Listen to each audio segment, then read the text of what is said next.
Medical Dialogues. I am Dr. Nandita Mohan. Every year, over 17 million people die from heart disease. As a way to fight this, the World Heart Federation created the World Heart Day. It is an event that is held every year on the 29th of September. People around the world can find events that actually raise awareness about cardiovascular disease, its warning signs, the steps actually that you can take to fight it. So, to talk to us and give us more insights on one of the parameters affecting our heart, which is smoking, we have with us today Dr. Anil Potdar, who is one of the leading cardiologists in Mumbai with a rich professional experience spanning over 30 years. Dr. Potdar has a remarkable success rate of more than 99% in cardiac intervention cases with an extremely high level of competence and has successfully performed over 1,000 interventions and 2,000 diagnostic procedures every year. Dr. Anil Potdar is the author of several national and international publications and has been awarded multiple research grants and contracts throughout his career. He is an active member of the National Academy of the Medical Sciences, Cardiologist Society of India, Fellow of the American College of Cardiology, and the Fellow of the Society of Cardiovascular Angiography and Interventions. Welcome to Medical Dialogue, sir. We are really happy to have you on board here with us today. Yeah, thank you for having me, Dr. Nandita, and Medical Dialogue. I'm very happy to be part of this dialogue. Great. So, sir, now that we're talking about the impact of smoking on heart health and we are celebrating the World Heart Day, if you can just briefly explain to us, how does smoking specifically affect the cardiovascular system? Yeah, smoking specifically in the sense, smoking increases the thickness of the blood, or it increases the viscosity of the blood, and it tends to form more clots in the blood vessel. At the same time, smoking increases plaques, or what you call blockages in the heart arteries, which slowly it helps in building up the blockages and which leads to ultimately heart attack. So smoking, in a sense, increases the viscosity of the blood, increases the thickness of the blood, which forms more clots, and as well as it increases the plaques in the coronary arteries, makes it rough and more prone for heart attack. Great, sir. So that is a brief introduction that we're going to actually talk about. So now that we're talking about how the impact happens, what are the immediate and long-term effects of smoking on the heart as well as its blood vessels?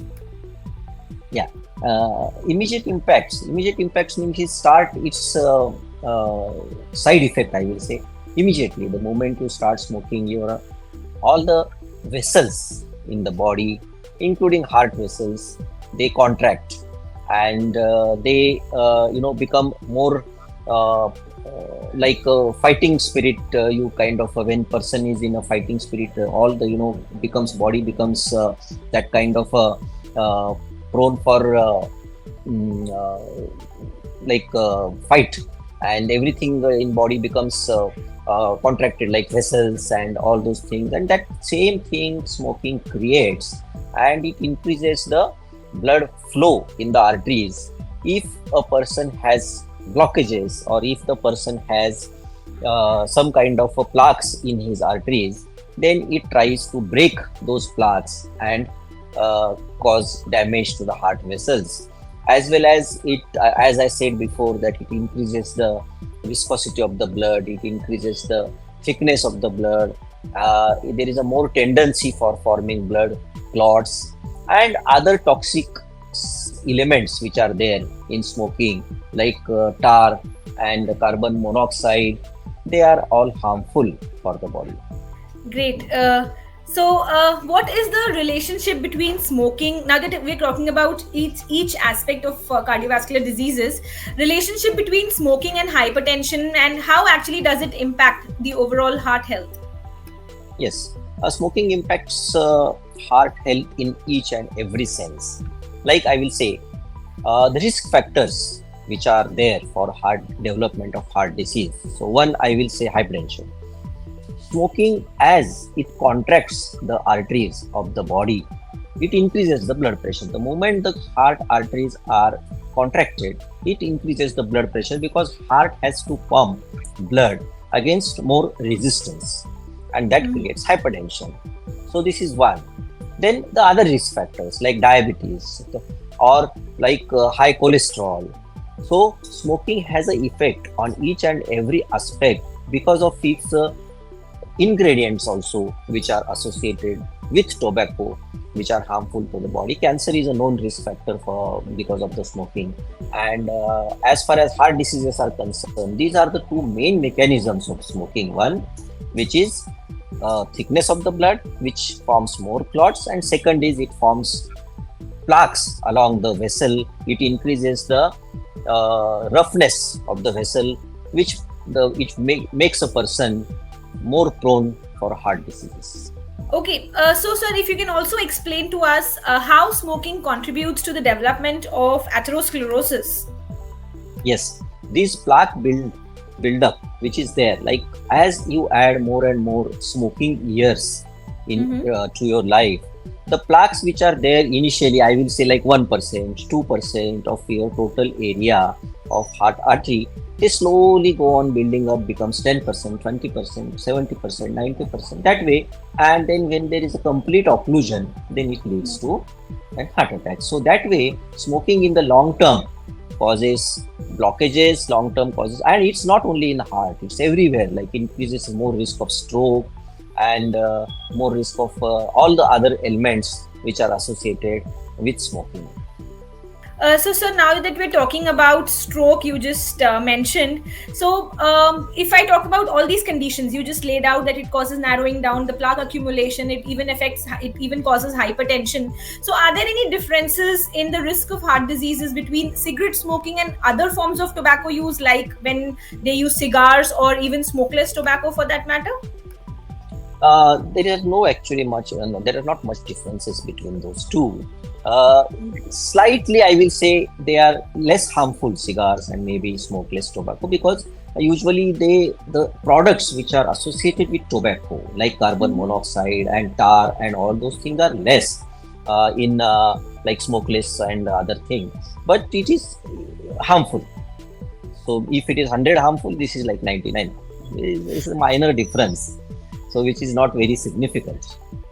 Okay, so cumulatively, be it smokeless Yes, tobacco or be it cigars, it doesn't make much of difference. In any case, it is all cumulatively one aspect, and it will yes, definitely have an impact on the heart. yes. Very true. So there is hardly much of difference. So now that we're talking about this in detail, can quitting smoking actually reduce the risk of heart disease? You mentioned that it will definitely help the heart to pump more blood. So if a person quits, how soon can actually one start to see improvements after they have quitted smoking? Immediately. If you Oh, that. reduce even one cigarette also, it makes a difference because it's a cumulative effect of how many cigarettes you smoke. The moment you reduce the number of cigarettes, the moment you stop your cigarette smoking, the harmful effects immediately start decreasing. And sometimes even there are studies which say that in a 2 years time, you can reverse your the effects, which harmful effects which have occurred on your body with smoking. So smoking reduces this the number of cigarettes also immediately. The moment you stop smoking, the moment your health improves. Other factors like exercise or healthy food. The moment you stop smoking, person tries to become more energetic. He tries to exercise more. His lifestyle starts changing, and he becomes more active. And automatically, the other good effects of stopping smoking, uh, because once a person stops smoking, it is in his mind to become more active and more healthy. So it reflects in like I will say in an indirect way also. Great. Definitely, sir. As you said, lifestyle interventions do play a major role. And if a person follows a regular diet and exercise, if it is done routinely, and if after stopping smoking, then definitely they want to be more fit and more active and more energetic. That way they will feel. Right, That's definitely right, the correct aspect of it. right. So what other lifestyle changes or interventions can actually help to reverse the damage that has been done from smoking, basically? Any other apart Yeah, from diet or exercise that you would want to add on here? yeah. So first of all, stop smoking. So this is number one. And I always, I tell my patients that if you continue smoking, you don't see me, because whatever good I have done to you is undone by the continuing smoking which you are, doing. You will have again heart attacks, and whatever good thing I have done will be undone totally, and you will give me bad name. So you stop smoking. If you are really serious about your health, you stop smoking, and then come to me. Then I will say that okay, you are serious about your health. Then I will treat you. Stop smoking immediately. And the basically how you can reverse, as you said, that it is basically healthy lifestyle eating habits. Like there is more four portions like grains, vegetables, fruits, nuts, inclusion of these in the diet, and 45 minutes of walk, jog, swim, dance, play, cycle, whatever form of exercise you are comfortable with, you have to start that slowly.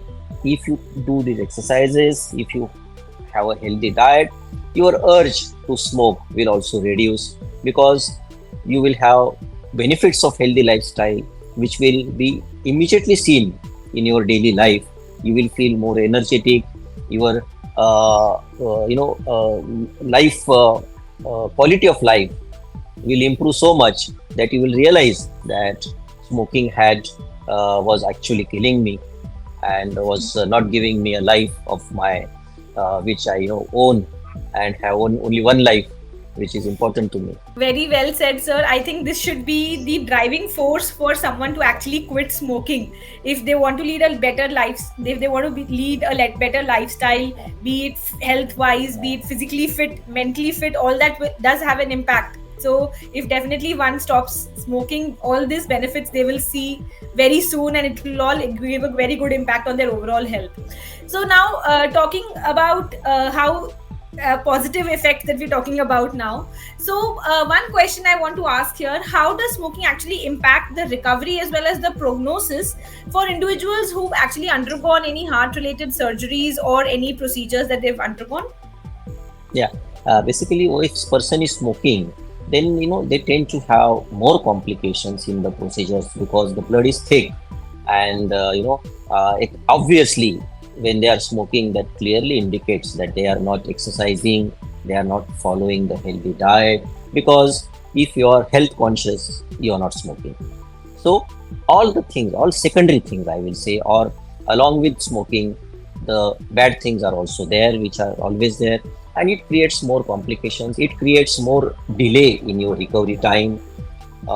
So we always encourage the patients who are who undergo angioplasty. We do angioplasty through the wrist artery, through the artery, and the next day the patients are discharged. They don't realize something they have undergone, and so we stress on them, though, that this procedure, it seems very small to you, has not has not you have not realized the potential that this procedure has saved your life, and you quit smoking. The moment they undergo angioplasty, we make every effort to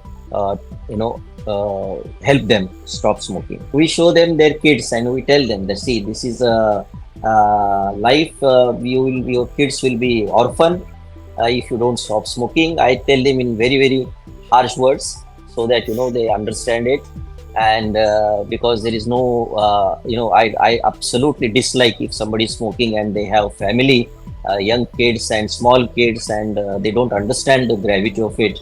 I become very upset with the behavior of the persons. So many young patients, they don't realize that they have family unless they get into heart attack. And I treat every week at least one person who is below 35 years of age, just because of the tobacco usage. I do angioplasty for them, and I feel very bad. at this alarming rate of heart attacks and heart diseases which happen in the young patients because of smoking. Very true. Nowadays, I think that the rate has also increased. As you mentioned, Yeah, 35 yeah, years and younger, there is a lot of mm, patients who are undergoing angioplasty at a very right, younger age. So, right, smoking definitely has a negative impact. We all know about yeah, that.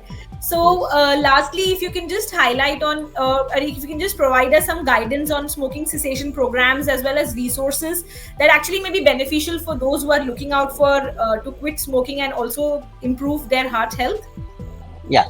So one thing is that if somebody finds it very difficult to quit smoking, you can you could go for nicotine patches, which are at least slightly less harmful till the phase where they go off smoking, and then you need counseling definitely, and counseling in very harsh words rather, I will say, and you need to emphasize the side effects. You need to emphasize that what they have undergone, the patients who have undergone heart problems because of the smoking, and basically it's in the mind of the person to stop smoking.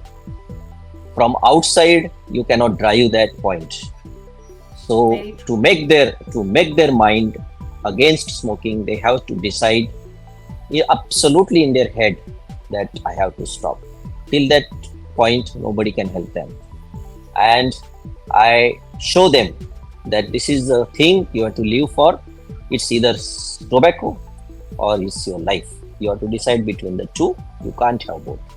Very well said, sir. So that message is could be a takeaway message that it is your health which is in your own hands. So if you want to Absolutely. lead a longer life, then definitely quitting smoking right now at a younger age will definitely give fruitful results in the long run. Sure. So thank you so much, sir. Thank you for joining us today at Medical Dialogues. It was lovely to be interacting with you on World Heart Day, and thank you for all your valuable insights. Hope this message Thank you. goes out to create awareness on a large scale. Absolutely. I hope so. Thank you for having me. Thank you, Medical Dialogues. And Never miss a medical update from Medical Dialogues. Like, subscribe, and press the bell icon.